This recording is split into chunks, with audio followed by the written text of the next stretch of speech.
Bonjour, bonjour. Alors, aujourd'hui, nous sommes mercredi, le 4 avril 2012. Le mercredi, c'est toujours la journée où habituellement mes activités sont reliées à la relaxation, au massage, à la méditation, à des choses qui touchent vraiment le fait de ralentir notre rythme, d'être davantage en paix, d'être davantage dans le calme. Alors, l'enseignement que j'ai prévu de partager aujourd'hui, c'est un enseignement qui touche les causes profondes de la guerre à l'intérieur de nous, de la guerre dans le monde, tout ce qui nous maintient vraiment agités et qui nous empêche d'être calmes, qui nous empêche d'entrer dans des états de paix plus profondes et un état qui fait en sorte que souvent on court, puis on a de la misère à ralentir notre vie. Donc, je vais parler aujourd'hui, entre autres, d'informations qui viennent des maîtres ascensionnés sur le sujet des origines de la guerre et plus particulièrement sur le thème de la vraie histoire de Lucifer. C'est un sujet assez spécial, ça fait très longtemps que je veux parler de ça, mais c'est très délicat. Et je ne me sentais jamais suffisamment prête, puis même aujourd'hui, je ne suis pas encore complètement prête pour en parler, mais j'ai décidé de faire une première synthèse sur le sujet et je vais vous donner des références de lecture. Donc, si vous voulez lire davantage pour mieux comprendre, pour approfondir, vous allez avoir des bonnes références.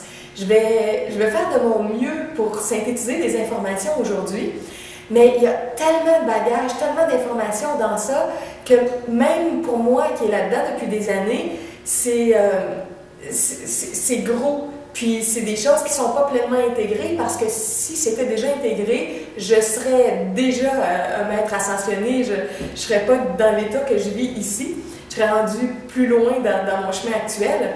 Alors, je suis vraiment en train d'intégrer tout ça et vous allez voir vous aussi où est-ce que vous allez en être, où est-ce que vous en êtes quand vous allez entendre ce dont je vais parler. Ce qui est bon de savoir aussi, c'est que quand on parle de Lucifer ou des êtres qui accompagnaient Lucifer, tout le courant luciférien, ben c'est qu'on peut parler de nous aussi. Parce que si on se retrouve dans la situation où on est actuellement sur la Terre, avec nos problèmes actuels, nos difficultés, nos limitations présentes, notre manque de connexion avec l'énergie divine, c'est qu'on a tous, à divers degrés, une partie de notre pensée, de notre émotivité, de nos actions qui sont dans l'énergie luciférienne et qui sont en coupure avec l'énergie christique ou de l'énergie divine pure. Chacun à notre façon, chacun à divers degrés, mais toute l'humanité est influencée par ce grand courant-là qui vient de très loin et on est en train d'apprendre à se transformer. Et Lucifer lui-même est aussi un être qui est en chemin pour se transformer. Il existe différentes opinions sur ça, sur où en est Lucifer dans son chemin. Il y a entre autres deux avenues plus, bon, je ne sais pas si je pourrais dire principales, mais il y a des gens qui disent qu'il y a une partie de son ego qui a vraiment été décristallisée puis qui est passée dans ce qu'on appelle la deuxième mort parce qu'il a réussi à se libérer de tout ça. Et une autre façon de le dire, c'est qu'il a accepté à un moment donné certains enseignements christiques importants. Ça remonterait, selon certains initiés, au début des années 1900 à peu près, donc il y a plus de 100 ans.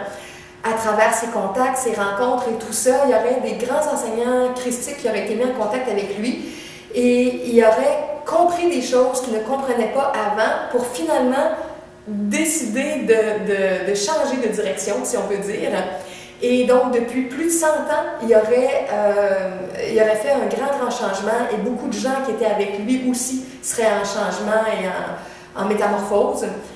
Alors, je vous dis tout ça pour que vous puissiez imaginer que quoi que ce soit qu'on associe à Lucifer, ce n'est pas que lui, c'était un grand leader, un grand chef à sa façon, si on peut dire, un homme qui a inspiré beaucoup d'hommes à le suivre. Et nous, à certains degrés, on a été impressionnés puis impliqués dans ça il y a très longtemps, puis il nous reste des traces de ça à l'intérieur de nous. Et de la même façon, quand un être reprend son chemin christique et trouve une façon de vivre différemment, graduellement, on n'y arrive pas tout d'un coup, mais c'est graduel, bien, tous les gens qu'on connaît, nos contacts, nos amis, à qui on parle, tous ces gens-là sont influencés aussi. Donc, le courant luciférien, qui était très pur à l'origine, avant de basculer tel que je vais l'expliquer, est en train de revenir dans un courant de pureté. Ce qui fait en sorte que on peut voir un scénario qui est très très vaste, qui est toute la descente dans des énergies plus denses et la remontée et tout le processus de conscience qui se fait à travers ça. Donc c'est quelque chose qui est formidable et qui vraiment fait en sorte que lui-même, Lucifer, ou tous les êtres lucifériens, ou chacun de nous qui avons des parties de cette énergie-là, nous pouvons avoir de la reconnaissance pour ce qui a été vécu parce que ça nous a formés, ça nous a transformés. Ça fait en sorte que notre conscience est très, très différente maintenant et qu'on connaît des choses qu'on ne connaissait pas avant. Alors, c'est vraiment un grand voyage cosmique, tout ça, qui dure des milliers d'années. Et c'est des apprentissages continuels. Bon, alors là, en commençant, je voudrais vous donner les références de lecture. Beaucoup des informations que je vais partager aujourd'hui, pour mieux comprendre la vraie histoire de Lucifer, sont reliées aux enseignements qui ont été donnés par Kim Michaels sur son site askrealjesus.com et dans ses livres. Ces livres sont parfois une partie des informations gratuites sur le web et d'autres fois, c'est des informations nouvelles qui n'ont pas été mises. Chacun de ces livres, tous ces livres sont disponibles en format papier ou en format e-book. En e-book, ils ne sont vraiment pas dispendieux. C'est 4, 5, 7 $, 9 $. Donc ou 9 € plutôt, 7 €. Je pense que le prix sur le site, c'est en euros. Alors, c'est vraiment pas cher quand on va avoir des super livres pour expliquer des choses en profondeur. Toutes les références que je vais vous donner aussi, ça va être marqué en dessous de la vidéo, dans le petit texte que je mets. Et par rapport à mes sites à moi, c'est toujours mon site sur l'ascension qui est la référence, qui mentionne toutes ces informations-là. Alors, c'est mon site everyoneWeb.fr/ascension. Dans la section nouveautés sur le site, entre autres, je mets les nouveautés de mes découvertes. Puis vers le bas, j'ai mis plein de découvertes que j'avais faites sur le site de Kim Michaels, Ask Real Jesus. Il a fait un nouveau site aussi récemment qui s'appelle, je pense que c'est transcendencetoolbox.com. Je ne suis pas certaine, je l'ai mentionné dans une autre vidéo, mais je vais le marquer de façon exacte en dessous de la vidéo. Entre autres, dans ce site-là, Transcendence Toolbox, vous avez un glossaire, donc tous les termes spécialisés, plus spirituels, plus ésotériques, plus des noms, des personnages, tout ça avec lesquels vous n'êtes pas familier. Il a vraiment fait un glossaire de A à Z, puis il y a des petites synthèses d'informations, donc ça peut aider à comprendre beaucoup de choses très rapidement. Le site de Kim est tout en anglais. Il y a certaines choses qui ont été traduites en d'autres langues, mais il n'y en a pas encore beaucoup. Au niveau du français, moi, vous allez voir sur mon site que j'offre certaines choses. J'ai fait des bouts de traduction en français avec Google Traduction. Mais s'il y a des mécènes qui voudraient s'offrir, j'aimerais beaucoup qu'on puisse traduire un certain nombre de ces livres en français avec une très bonne traduction. Autrement, c'est qu'on prend les e-books, puis on en prend des passages et on les envoie dans Google Traduction. Et là, on a une traduction qui est fidèle à peu près à 70-80%. C'est quand même très bien quand on veut lire en français. Puis, même si les mots ne sont pas tous très justes, avec tout le paragraphe, en général, on comprend vraiment le gros de l'idée. Donc, ça, pour les gens qui ne parlent pas bien anglais, Google Traduction est un très bon outil. OK, donc je vais faire un petit survol de quelques livres de Kim. Il y en a beaucoup d'autres, il y en a une vingtaine, mais c'est des livres de base que je suggère. Bon, par exemple, celui-ci, Save Yourself, puis ici il a fait un jeu de mots parce qu'il y a Your et Self, se sauver soi-même ou sauver votre soi. C'est bon, Save Yourself. Conversation with Jesus. Kim Michaels est en contact de façon télépathique avec l'octave éthérique des maîtres ascensionnés. Et il y a la possibilité par moment de leur poser des questions, de recevoir des réponses ou de recevoir des dictées directement de certains maîtres ascensionnés. C'est peut-être pas juste à 100% parce que comme tout le monde, il est en cheminement, il a ses propres problèmes de vie, il a son ego. Donc peut-être que des fois son canal est moins pur, moins juste, puis il peut déformer des choses. Mais il y a beaucoup d'informations justes aussi et selon moi, beaucoup de très bonnes informations. En tout cas, on peut en mettre certaines de côté à travers son site web ou ses livres, mais on peut en prendre beaucoup qui nous éclairent. Alors moi, je réfère vraiment à ce site-là. Même si je ne suis pas en accord à 100%, à vrai dire, je ne suis jamais en accord avec rien à 100%. Donc, je n'attends pas ce point-là pour référer quelqu'un, un enseignement, un auteur. Ce livre-là, entre autres, Save Yourself, donc, il donne, bon, il y a différentes questions. Il y en a une autre version aussi qui est semblable, où il parle aussi de la...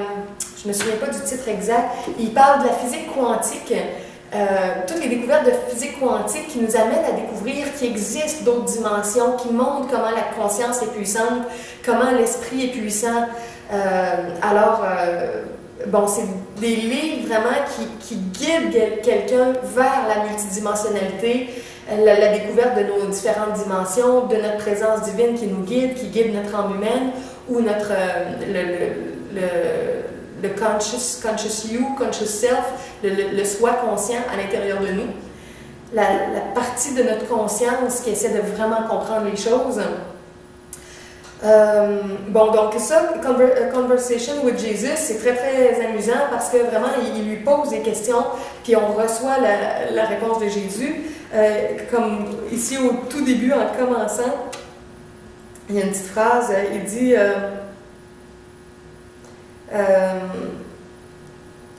et qui me pose la question, je traduis, quelle est l'essence de la vie pour l'être humain? Et Jésus répond, en réalité, tu es qui tu es. Dans l'ici et maintenant, tu es qui tu penses que tu es.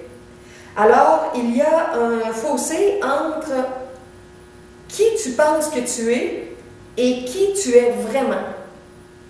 L'essence de la vie, c'est de remplir ce fossé, qu'il n'y ait plus de différence entre qui tu es vraiment et qui tu penses que tu es.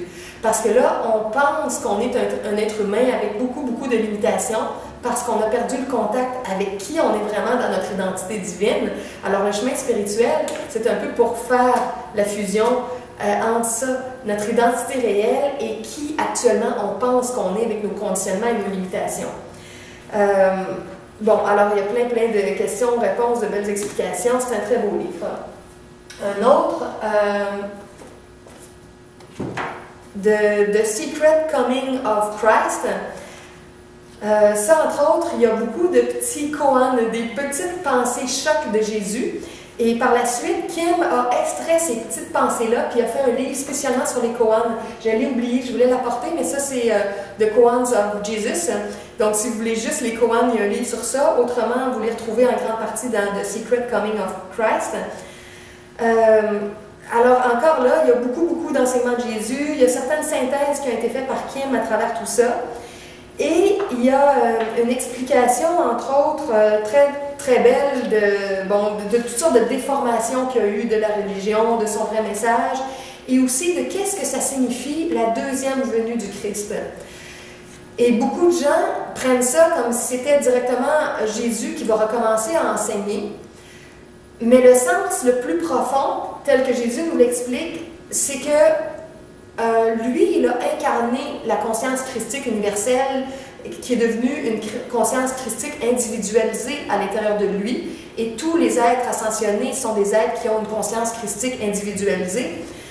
Alors, il explique que le sens profond du retour du Christ sur la terre, c'est le fait que de plus en plus d'êtres humains incarnent à des degrés de plus en plus grands cette conscience christique-là. Je vais y revenir tantôt pour en parler davantage sur qu'est-ce que c'est, en expliquant aussi qu'est-ce que c'est la conscience luciférienne en comparaison. Alors, la deuxième venue du Christ, c'est beaucoup plus le courant spirituel qui augmente et qui augmente sur la terre. Ça ne veut pas dire, ça n'empêche pas que Jésus peut enseigner et pourra être plus visible à un moment donné, mais le sens plus profond, c'est de ne pas l'attendre directement, mais de faire tout ce qu'on peut faire pour incarner cette conscience-là. Ça me fait penser à Alain Dumont, que j'ai référé dans une autre de mes vidéos, qui est un enseignement plus catholique, plus conventionnel, mais qui a vécu un éveil de conscience au début de la vingtaine très puissant dans sa vie, et qui a compris des choses très, très profondes de la spiritualité. Alors, il y a une façon d'enseigner particulière. Puis, je me souviens que dans une de ses cassettes que j'écoutais, il disait le but, ce n'est pas... comment qu'il disait ça? Donc, ce n'est pas d'être comme... Je ne me souviens pas de sa phrase exactement, mais ce n'est pas de...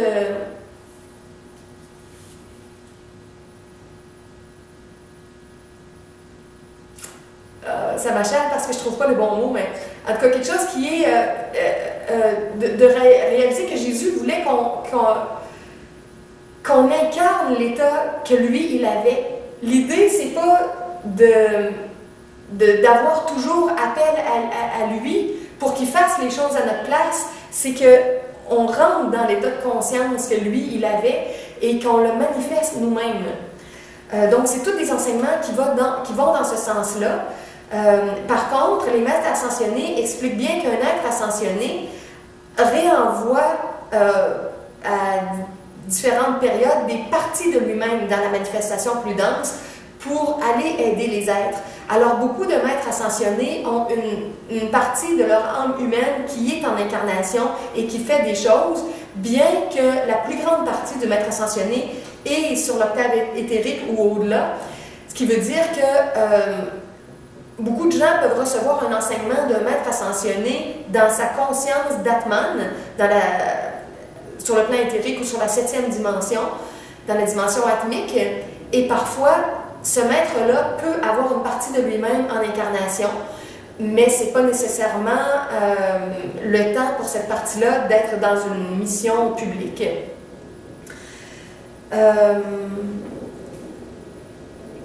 Bon, ça c'est en tout cas quelques éléments que je voulais vous dire sur The Secret Coming of Christ. Si vous allez dans la section Store, la boutique de Kim, vous allez voir des extraits aussi de ses livres. Ouais, c'est ça. OK, des extraits. L'autre livre aussi, c'est The Christ is Born in You. Ça aussi, c'est un petit livre assez extraordinaire. C'est toute une série d'enseignements aussi qui viennent de Jésus. C'est Jésus qui a dicté tout ce livre-là à Kim. Donc ça, c'est pas des questions-réponses, c'est vraiment des enseignements directs.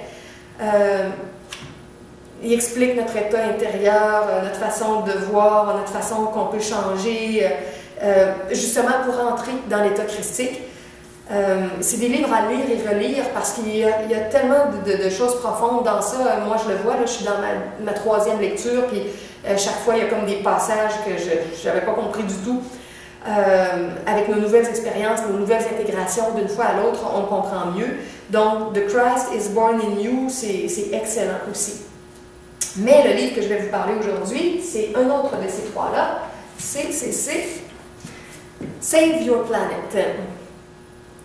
Et ce qui m'a décidé aussi à faire l'enregistrement aujourd'hui, c'est que, comme je donne toujours des références, je voulais pouvoir vous donner ce livre-là en référence parce que certaines informations condensées sur la vraie histoire de Lucifer sont dans ce livre-là. Mais Kim a retiré ce livre-là de la circulation. Il l'a remplacé par un autre qui s'appelle, je pense que c'est Healing Mother Earth, Guérir la Mère Terre.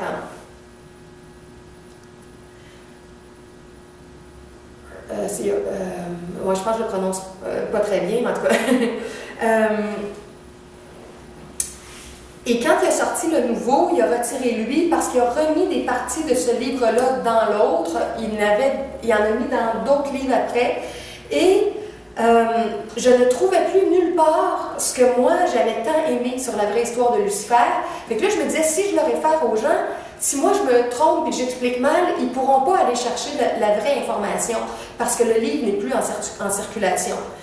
Mais aujourd'hui, ce matin, parce que j'étais en train de relire des passages et tout ça, j'ai fait des recherches sur le site de Kim, et tout d'un coup, je découvre qu'il y a 9 chapitres de son livre qui sont directement sur le site, parce qu'il y a 9 parties de ce livre-là qui étaient directement des dictées qu'il avait reçues des maîtres ascensionnés, plusieurs dictées de Marie. Marie qui a été autrefois la mère de Jésus. Et ces dictées-là, on les retrouve sur le site.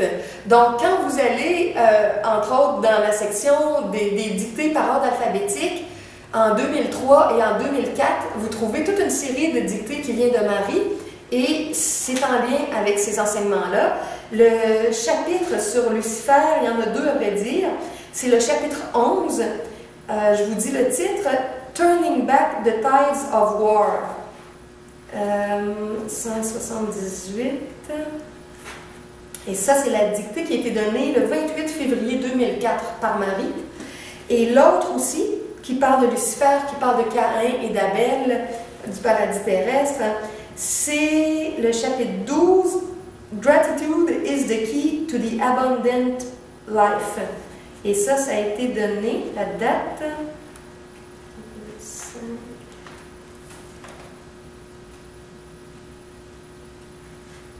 Ça, c'était le 28 mars 2004 que la dictée a été donnée par Marie. Alors, ces deux chapitres-là, je vais m'en inspirer beaucoup à travers la synthèse que je vais faire. Mais comme j'ai lu plusieurs des livres, des fois, je peux aller chercher d'autres informations et parfois, je peux me tromper, je peux mal expliquer, je peux déformer. Donc, prenez pas pour du cash ce que je vais vous dire. L'idéal, ce serait vraiment d'aller vous imprégner des enseignements des maîtres ascensionnés à travers le site de Kim ou les livres de Kim. Ce serait encore mieux que ce que je vais pouvoir faire. OK. Je vais commencer à essayer de résumer tout ça, mais comme je dis, c'est beaucoup, beaucoup de choses. Une des premières choses qui est très intéressante, quand Marie explique qu'est-ce qui s'est vraiment passé avec Lucifer, elle explique qu'au départ, il y avait des bonnes intentions.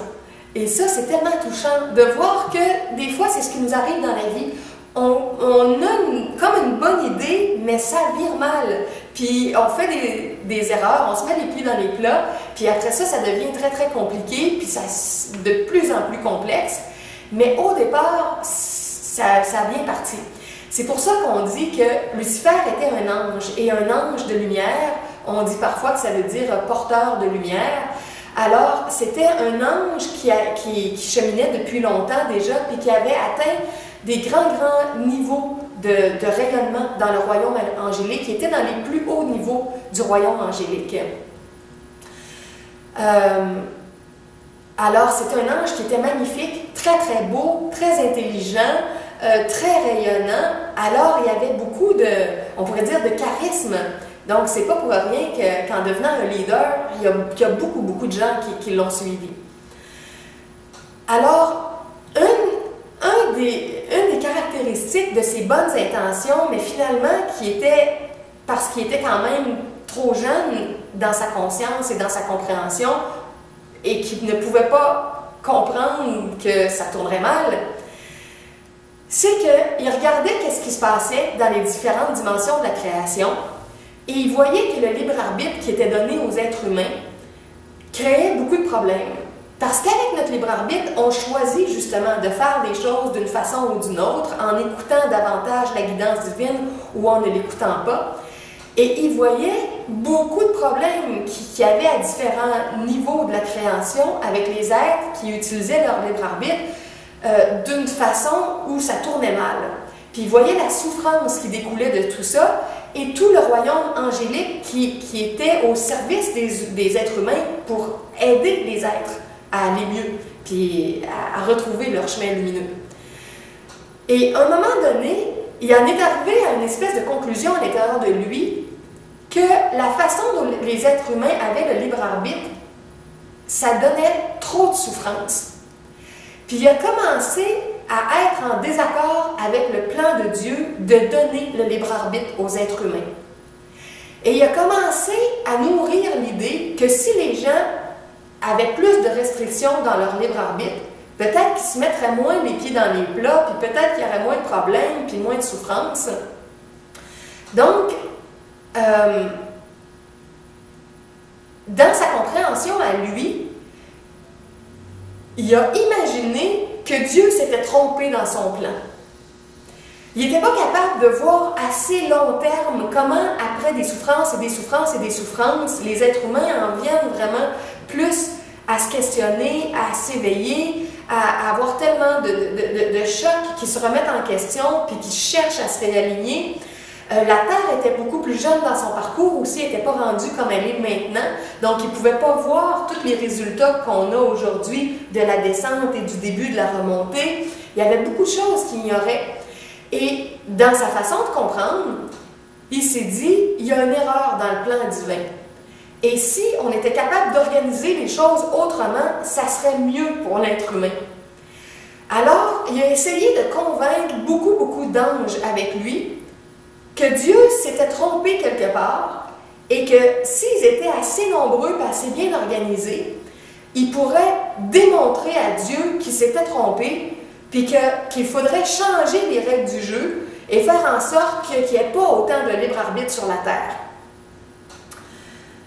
Et ce qui s'est passé dans ça, c'est que en se mettant un peu en opposition avec Dieu, il ne pouvait plus recevoir ses guidances divines de la même façon.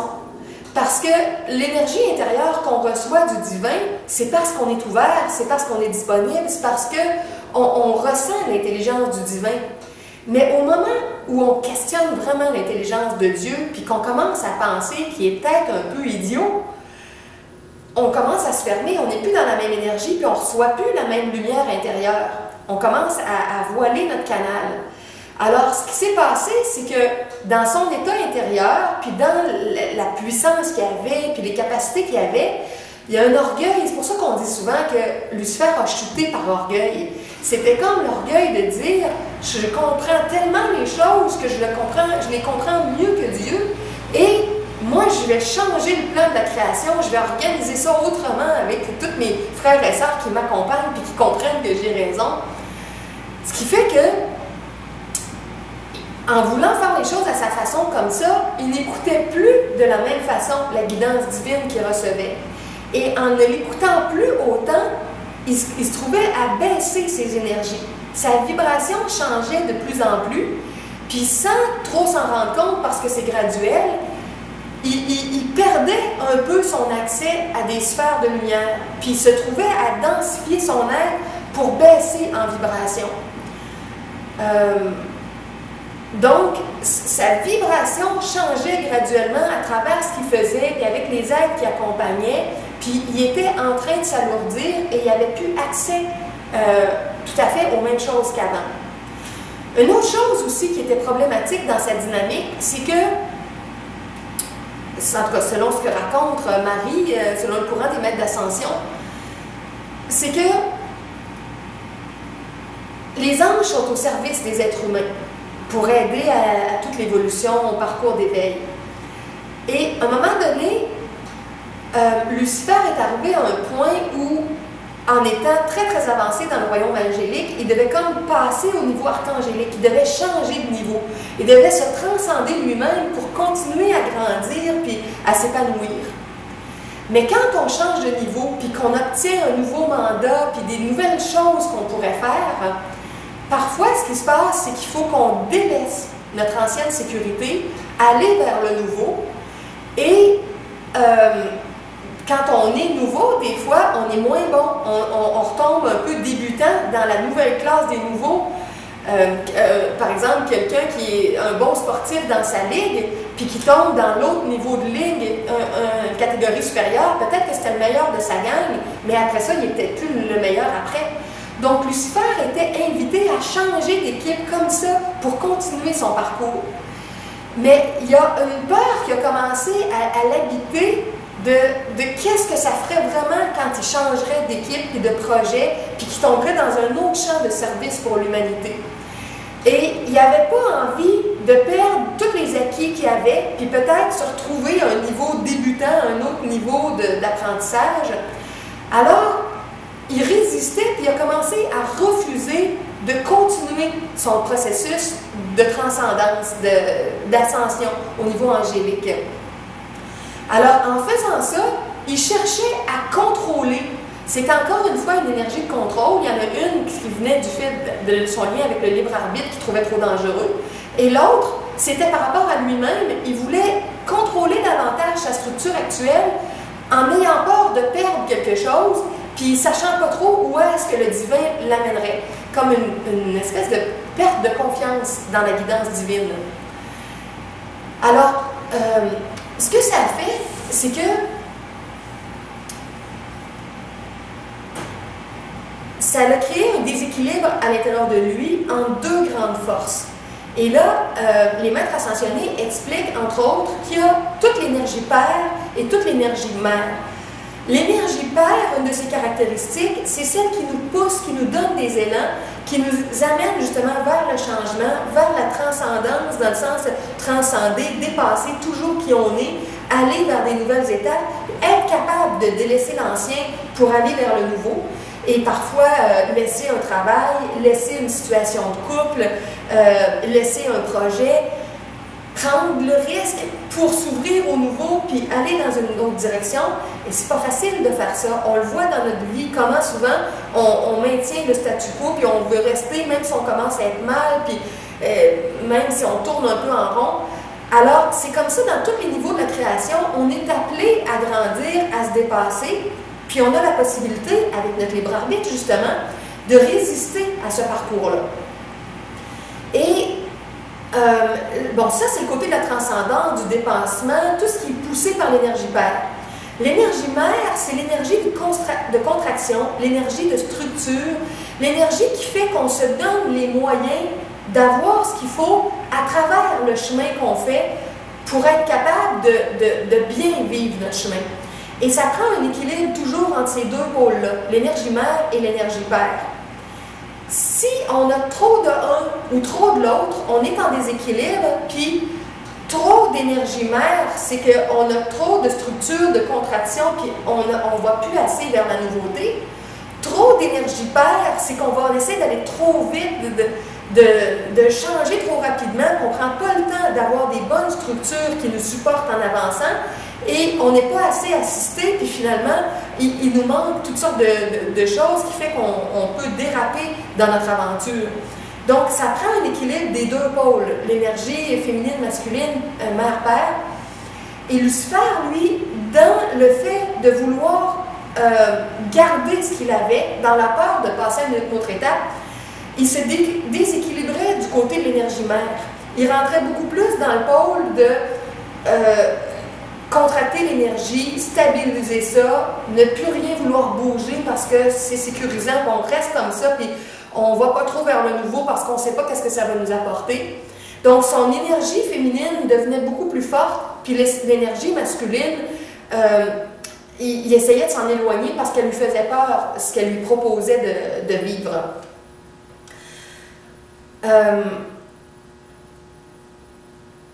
L'énergie du Fils ou du Christ dans ça, on dit qu'il y a le Père et la Mère, et le Fils, c'est un peu la synthèse des deux, c'est la partie à l'intérieur de nous qui trouve le juste équilibre, qui fait l'harmonie entre l'énergie de contraction et de structure et l'énergie d'expansion et d'aventure.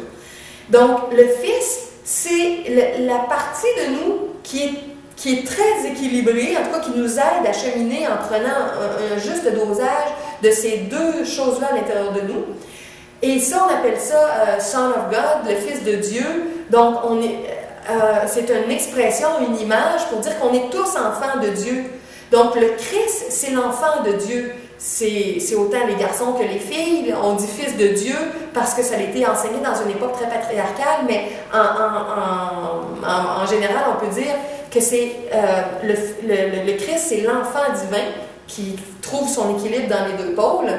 Et l'Esprit Saint, c'est tout le courant de cette énergie-là qui se déploie à travers les dimensions plus denses. Comment, à travers le dynamisme créateur, en tant qu'enfant divin, en tant que co-créateur, on crée des choses, on fait des projets, puis on apporte le courant de l'énergie divine dans la création, autant que possible avec un équilibre de l'énergie père et mère à l'intérieur de nous, en étant un enfant divin qui accueille ses parents divins au lieu de rejeter la source divine en lui ou en elle.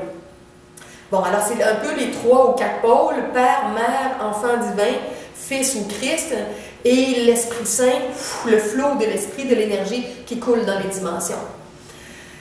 Bon. Donc, Lucifer, en étant dans des énergies plus denses, puis en commençant à réaliser qu'il perdait accès à d'autres choses parce que son énergie se cristallisait de plus en plus,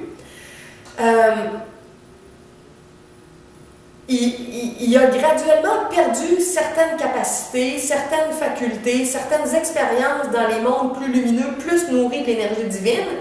Et là, il y a comme une certaine frustration qui a rentré à l'intérieur de lui parce que d'un côté, il ne voulait plus continuer l'aventure puis passer au niveau des archanges à un plus grand service, puis d'un autre côté, il ne voulait pas que la création fonctionne comme elle était organisée par Dieu avec le libre arbitre, mais il voyait qu'il perdait, mais il n'était pas capable d'accepter qu'il s'était trompé. Donc, il ne voulait pas reconnaître qu'il s'était trompé. Alors, en ne voulant jamais reconnaître ça, il ne revenait jamais sur sa décision, puis il continuait toujours, un peu comme nous dans notre vie parfois. On réalise à un moment donné que là, oups, on a pris un mauvais chemin, puis on a des flashs qui nous disent, ben là, ça serait le temps d'arrêter, là, ça serait le temps de t'excuser, là, ça serait le temps d'aller en parler à telle personne, là, ça serait le temps de dire, ben là, je me suis mis les pieds d'un plat, il faut que je revire de bord, puis... Mais des fois, on s'entête, puis on continue, puis on continue. Alors, dans sa jeunesse, si on peut dire, et dans tous les êtres qui l'accompagnaient, qui étaient dans la même mentalité, il commençait à voir que ça dérapait un peu, puis que bien qu'il ne voulait pas perdre au départ, il se trouvait quand même à perdre parce qu'il se densifiait, puis il perdait des choses, des sphères de lumière. Mais il persistait dans son même alignement que Dieu s'était trompé, puis qu'il réussirait à montrer à Dieu comment il s'était trompé. Alors, là, il y a deux phénomènes qui se sont produits, puis qui ont continué à faire la dégringolade. Un des éléments, c'est qu'entre autres, comme l'énergie mère, dans laquelle il était déséquilibré, il était plus de ce côté-là, c'est aussi l'énergie de la terre, de la structure, de la densité. Graduellement, il voyait que la densité commençait à y créer des problèmes. Parce qu'il n'était plus dans une énergie aussi subtile puis fluide qu'avant. La situation commençait un peu à se compliquer, puis il n'y avait plus les mêmes inspirations aussi rapides et tout. Donc, il a commencé à réaliser que toute l'énergie mère, puis de stabilité, puis de densité, c'était plus lourd puis plus compliqué qu'il l'avait imaginé. Et il a commencé à se fâcher un peu avec le côté plus dense, plus matérialiste de la vie. Et il a mis ça comme sur le dos de la mère divine, de la mère terre, comme quoi c'était elle qui était responsable des problèmes. Alors que c'est toujours nous qui nous créons des problèmes quand on ne suit pas notre guidance puis qu'on ne fait pas ce qu'on est appelé à faire. Mais quand on ne veut pas reconnaître que c'est nous-mêmes qui avons créé les problèmes, on les projette à l'extérieur. Alors, il a commencé à projeter une partie de ses problèmes sur l'énergie mère. Puis il a commencé à se mettre en rébellion aussi avec l'énergie mère. Il était déjà en rébellion avec l'énergie père, qui le poussait vers la transcendance. Là, il a commencé à se mettre en rébellion contre l'énergie mère puis la matière. Donc, d'un autre côté aussi, il ne voulait pas entrer dans la matière dense complètement parce qu'il voyait les difficultés que ça pouvait impliquer. Fait qu'il commençait à se retrouver coincé. Il ne voulait plus de la transcendance du Père, il ne voulait plus de la densité possible que la mère peut proposer dans les expériences. Il commençait à manquer de choix un peu. Bon, fait que ça, c'était un des problèmes. Et en étant un peu mal dans tout ça,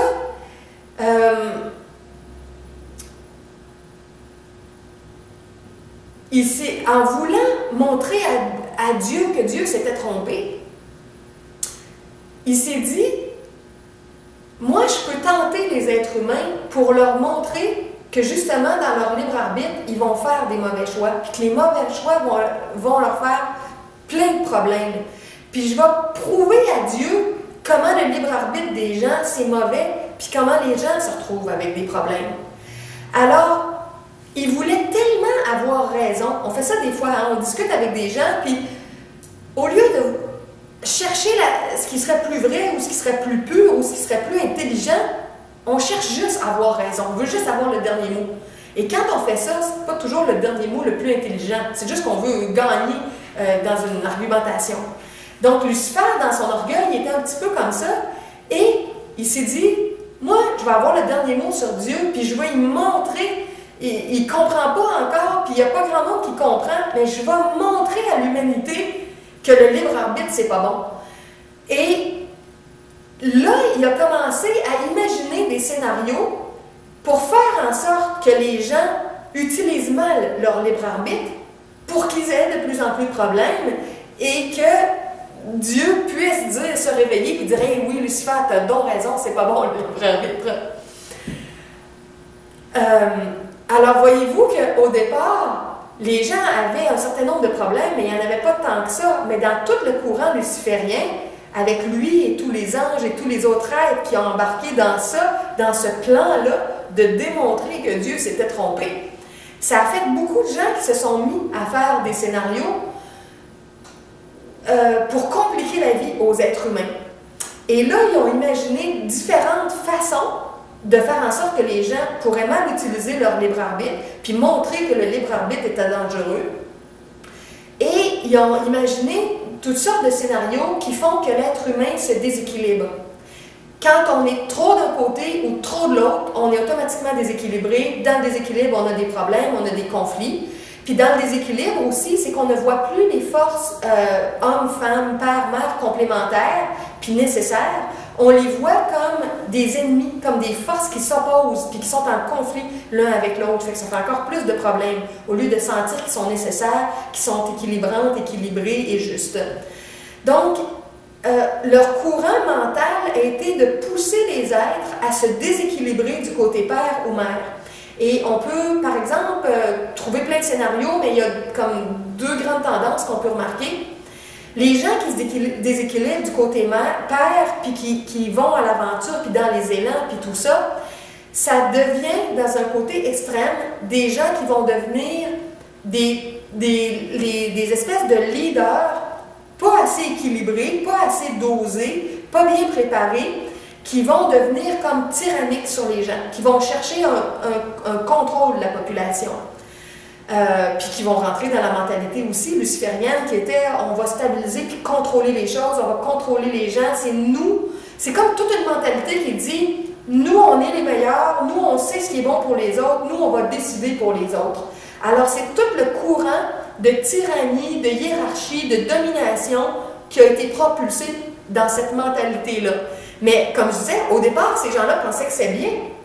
Ils pensaient que c'était la meilleure chose et la chose la plus intelligente d'être des chefs puis de s'occuper des autres pour contrôler la situation.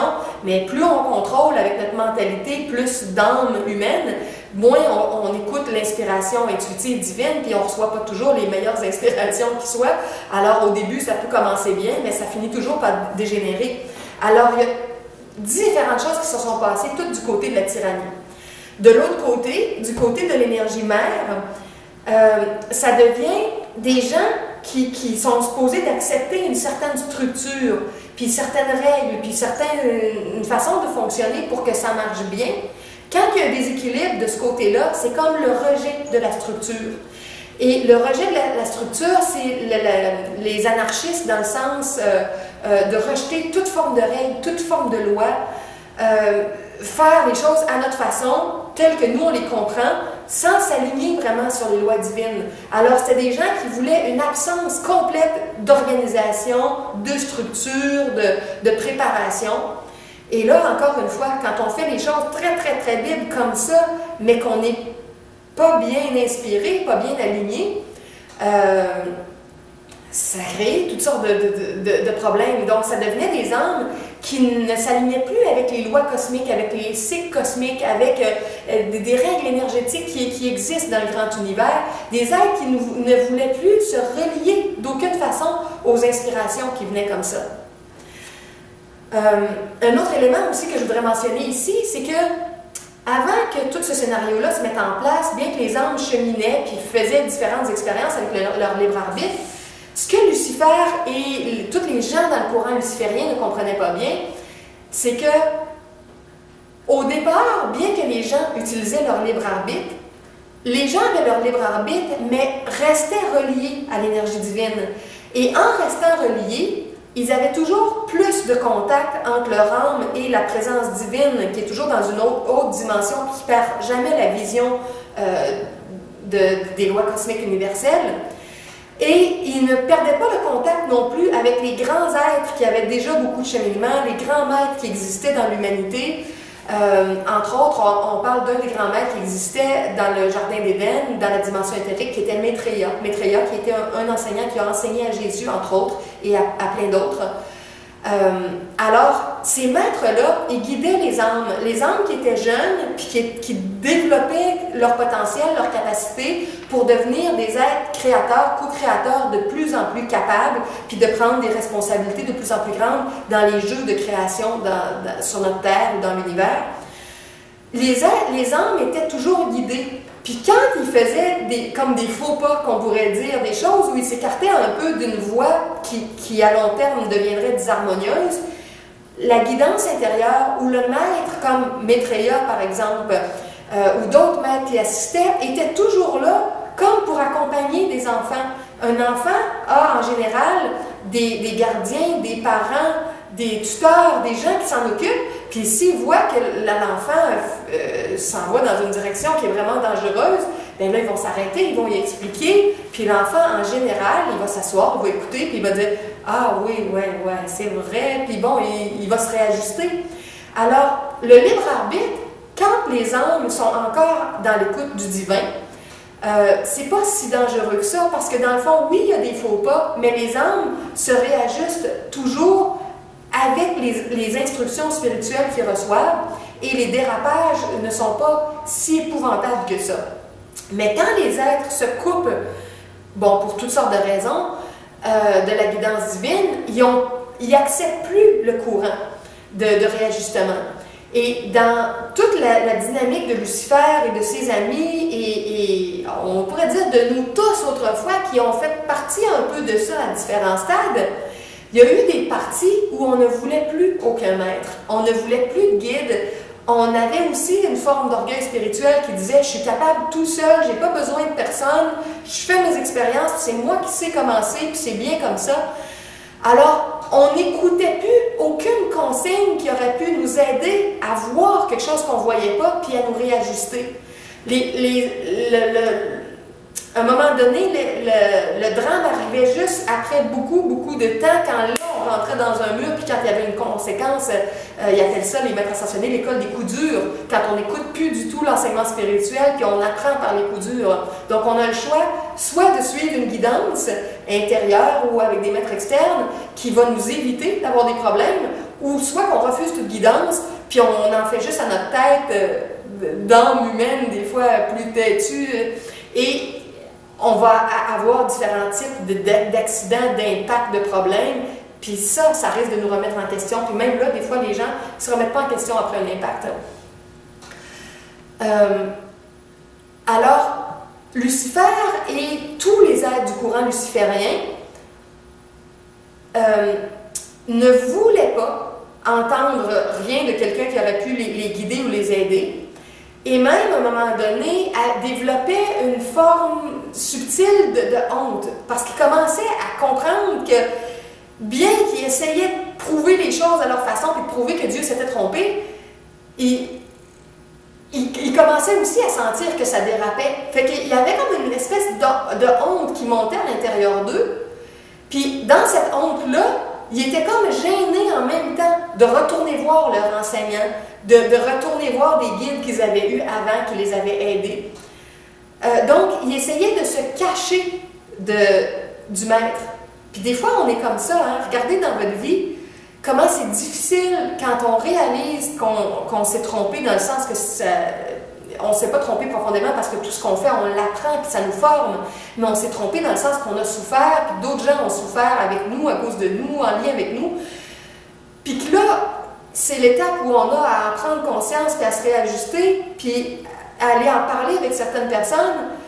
Puis c'est difficile. C'est difficile d'accepter ça, qu'on a fait un pas qui n'était pas aussi pur que ça aurait pu être dans un autre contexte, puis d'admettre nos torts, nos erreurs, puis de reprendre un autre chemin.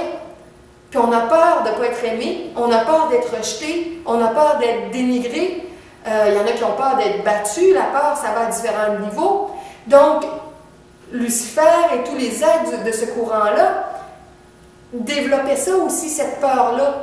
Si on retourne, est-ce qu'ils vont nous accepter? Est-ce qu'ils vont nous bannir? Est-ce qu'ils vont... Alors, ils ne comprenaient pas vraiment la vraie mentalité divine qui est un pardon véritable et inconditionnel à qui que ce soit qui a compris que quelque chose est malsain puis qui change de directive. Le pardon est instantané. Et ils ne comprenaient pas non plus que des êtres qui sont vraiment dans l'amour très très pur ne développent pas de haine, de mépris, de rejet. Tout ce qu'ils veulent, c'est aider, accompagner, puis faire en sorte que les âmes se réajustent le plus vite possible. Alors quelqu'un qui a honte, il est déjà dans son état qui est moins haut en vibration, il s'est coupé en partie de l'énergie divine et il imagine que les autres êtres sont comme ça. Lui-même a une forme, ou elle-même, l'être a une forme de conflit avec le Père ou la Mère divine, le Père divin, la Mère divine, Dieu, la source. Donc, il les imagine d'une façon qui n'est pas la réalité. Alors, il y a toutes sortes de scénarios qui se font, fait que ça a fait en sorte que c'était des gens qui avaient énormément de difficultés à accepter la confrontation, la discussion franche, la remise en question, et qui se sentaient très très mal, puis qui avaient très très peur des conséquences qui pourraient arriver, fait que ça compliquait encore plus le fait de se remettre en question. Alors que c'est tout l'inverse. Si vraiment on s'arrête, si vraiment on explique qu'on s'est trompé, qu'on a compris qu'on ne veut plus agir comme ça, quelqu'un que ce soit qui est vraiment intelligent et amoureux va nous rouvrir les bras, va nous accueillir, puis va dire, ben bon, ok, on repart dans une autre direction. Mais Lucifer ne comprenait pas ça, puis tous ceux qui étaient avec lui ne comprenaient pas non plus.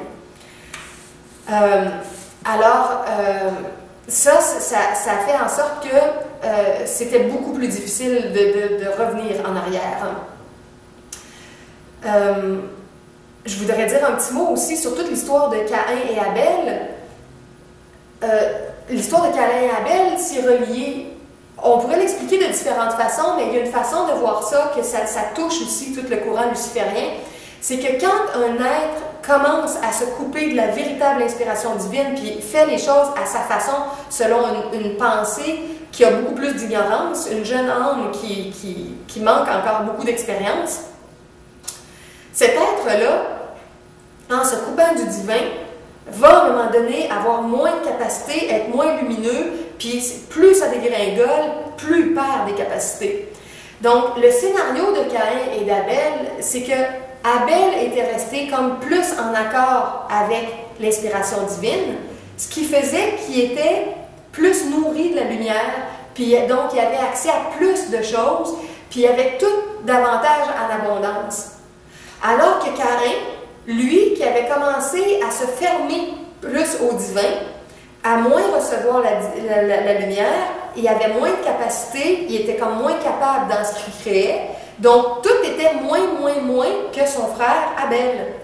Et là, c'est comme l'espèce de jalousie qui se développe, parce que quand tu vois que quelqu'un a plus que toi, puis que toi tu l'as pas, c'est difficile. Puis si pour X raison, tu n'arrives pas à comprendre ou à accepter que tu as moins par ton propre comportement, parce que tu t'es désaligné, parce que tu ne reçois plus les meilleures inspirations, parce que ça t'a coupé des facultés, des pouvoirs, des talents, puis que tu es devenu plus pauvre dans toute ton énergie et tout ce que tu crées finalement, si tu ne comprends pas que tu en es la cause toi-même, ben, tu as juste l'impression que c'est une cause extérieure, puis là, c'est une raison de plus pour en vouloir à Dieu, au Père, à la Mère, parce que tu te dis, il y a une injustice. C'est mon frère, puis il est comme ça, moi je suis comme ça, on n'a pas droit aux mêmes choses, alors Dieu est injuste, ou le Père divin ou la Mère divine est injuste. Donc c'est une raison de plus que l'enfant développe un conflit encore plus marqué pour haïr le divin, puis dire ça ne marchera pas comme ça, puis je vais faire les choses autrement. Et qu'est-ce qui monte souvent dans la jalousie, quand on est jaloux de quelqu'un, c'est le fait d'avoir ce qu'il a, ou le fait d'éliminer cette personne-là pour avoir ce qu'il a. Alors, le rêve de Caïn, c'était d'éliminer Abel pour que si Abel n'existerait plus, il serait comme le fils principal qui aurait droit à tout ce qu'Abel avait, ou bien qui serait aidé davantage, ou en tout cas, toutes les façons qu'on peut imaginer que quand tu tasses un autre, tu vas bénéficier de quelque chose. Alors, c'est toutes les idées de meurtre qui émergent à ce moment-là, dans ce conflit-là. Alors, toute cette histoire-là, c'est aussi relié à la mentalité luciférienne qui faisait que dans un état luciférien, on perd de la lumière qui nous aide à de multiples niveaux et on va rentrer beaucoup plus dans la jalousie. Et dans cette jalousie-là, même des fois, on va juste se dire, ça peut être un scénario très très simple et brut, de dire, si moi j'ai pas accès, je veux pas que l'autre y ait accès. Et donc, je vais soit lui enlever ou soit je vais l'assassiner parce que si moi je suis pas capable de l'avoir, lui non plus, il l'aura pas. Alors, vous voyez la dégringolade de la mentalité, qu'est-ce que ça fait, puis comment l'ego grossit, puis d'un ego à l'autre, il s'en rajoute un autre, puis un autre, puis un autre, puis ça se complexifie toujours plus.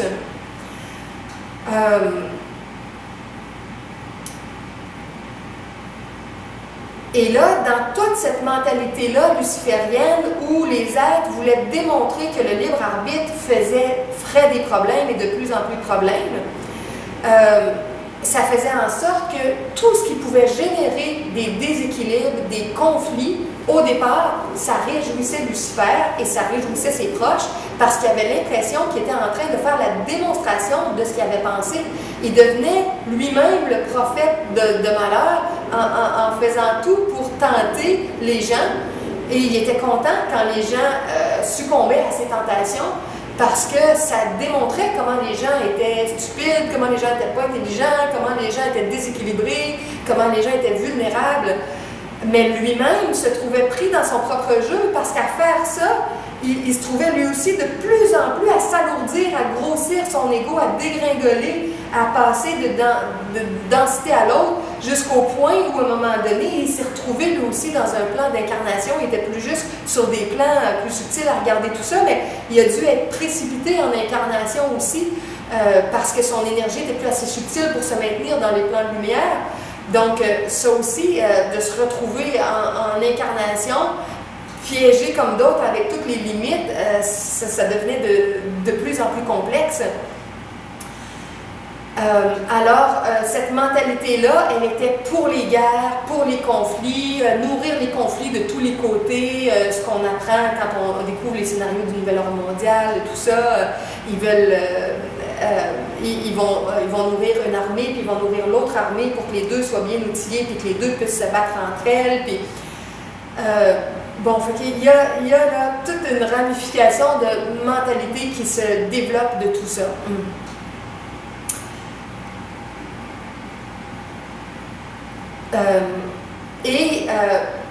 Marie nous explique à un moment donné que un des chemins simples pour sortir de ça, c'est tout ce qui touche la gratitude divine, au lieu d'avoir des perceptions où on se dit les autres se sont trompés, Dieu s'est trompé, le monde est mal fait, Dieu a mal fait le monde. C'est plutôt de commencer à apprécier les choses qui sont bien faites, de réaliser qu'il y a plein de choses qui sont merveilleuses dans la vie, mais que l'être humain, avec son ego, les dégénère, puis les complexifie, puis crée les problèmes. Et plus on rentre dans la gratitude, plus on met notre focus sur les choses qui sont encore en accord avec le plan divin.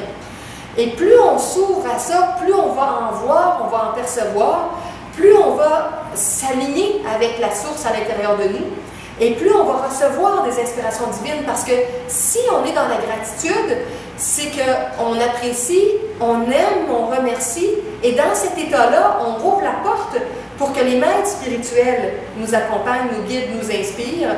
On rouvre la porte pour que notre propre maître interne nous déverse des énergies.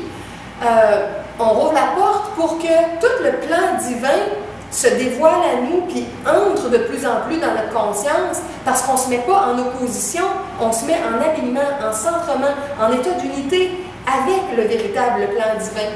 Alors, la gratitude, c'est un état de base à développer chez tout être humain pour commencer à réajuster nos perceptions et notre appréciation sur toutes les choses saines qui, comme je viens d'expliquer, qui réaligne notre énergie pour recevoir l'inspiration divine. Ensuite, bon, naturellement, c'est d'arrêter de se cacher avec toutes nos erreurs, puis d'accepter qu'on a besoin nous-mêmes d'y faire face, soit y penser, soit les écrire, soit en parler avec quelqu'un, soit avoir un thérapeute. Commencer à faire face à ce qui ne va pas en comprenant qu'il existe une solution, puis que c'est pas vrai que le monde est tout pourri, puis qu'il n'y a rien à faire. Oui, ça m'amène une autre notion aussi, c'est que un des plans aussi dans l'énergie luciférienne, c'était le fait de décourager les âmes, de tellement créer un chaos épouvantable que les gens se diraient « Ah oui, ça n'a pas de bon sens », puis de plus vouloir rien faire, puis de se sentir désespéré, et de conduire facilement dans le désespoir, soit aux gens qui assassinent ou aux gens qui se suicident. Parce que quand tu es dans un état désespéré, puis tu as l'impression qu'il n'y a rien qui marche, puis qu'il n'y a rien qui fait du sens, puis que le monde est sans dessus-dessous, tu bascules plus facilement dans cet extrême-là de dire je vais m'opposer tellement avec quelqu'un que je vais le tuer pour avoir quoi que ce soit que je voudrais, ou bien je vais me tuer moi-même